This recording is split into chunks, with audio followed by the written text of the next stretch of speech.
Quand le choix est pour nous, on est vraiment très heureux, bien sûr, parce que un grand joueur vient jouer avec nous. On le voit dans notre équipe nationale. Quand vous voyez un Boussoufa ou un Ahmedi, vous êtes très heureux de les avoir. Et au contraire, je leur ai toujours dit, quand je les ai rencontrés en France pour certains des jeunes joueurs, que leur choix sera respecté en totalité. L'essentiel, c'est qu'ils fassent un choix en leur âme et conscience et que ça soit à 100% leur choix.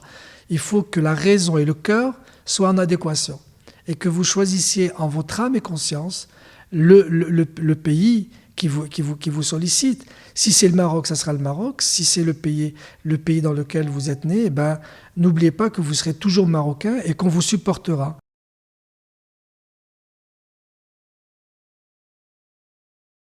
Il y a deux exemples très précis.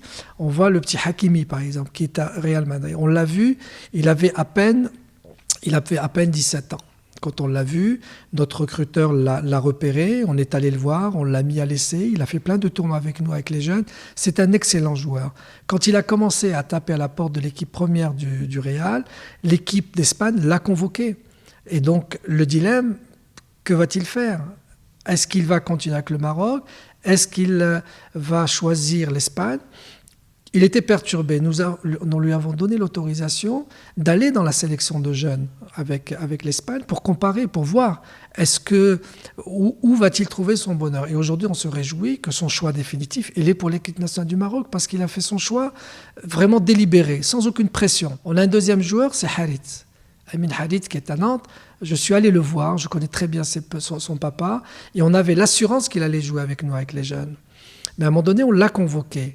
Et son club a refusé de nous l'envoyer. Le gamin, qu'est-ce qu'il va faire?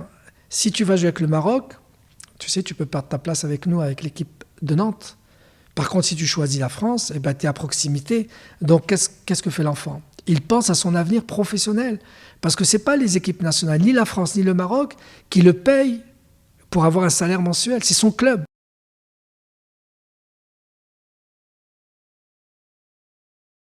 Et je suis persuadé que par le travail que fait la Fédération royale marocaine de football, par l'intermédiaire de son président Fouzi Rja, c'est vraiment un énorme espoir pour que les meilleurs joueurs puissent rallier toujours l'équipe nationale du Maroc. Et je dis toujours les meilleurs joueurs, mais que les top joueurs. Vraiment les top joueurs, on veut cibler ces joueurs-là pour ne pas avoir de surprise. Parce que souvent le joueur qui est bon sans être exceptionnel peut être dans le doute et puis ne pas vouloir venir avec le Maroc si on ne le convoque pas une ou deux fois parce qu'il est en baisse de régime.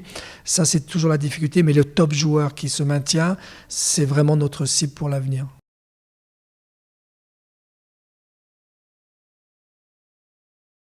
C'est l'œuvre de tout le monde. D'abord ceux qui nous ont aidés à les détecter. Celui de Fès, c'est un éducateur qui me l'a signalé, qui au départ était à l'état vraiment brut. Il y a beaucoup de clubs qui n'en voulaient pas.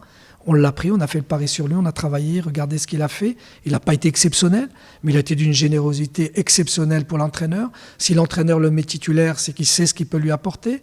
Hamza Mendil, qui était un garçon que j'avais pris seulement sur sa technique de course, et on l'a travaillé, et puis il a encore une grande marge de progression.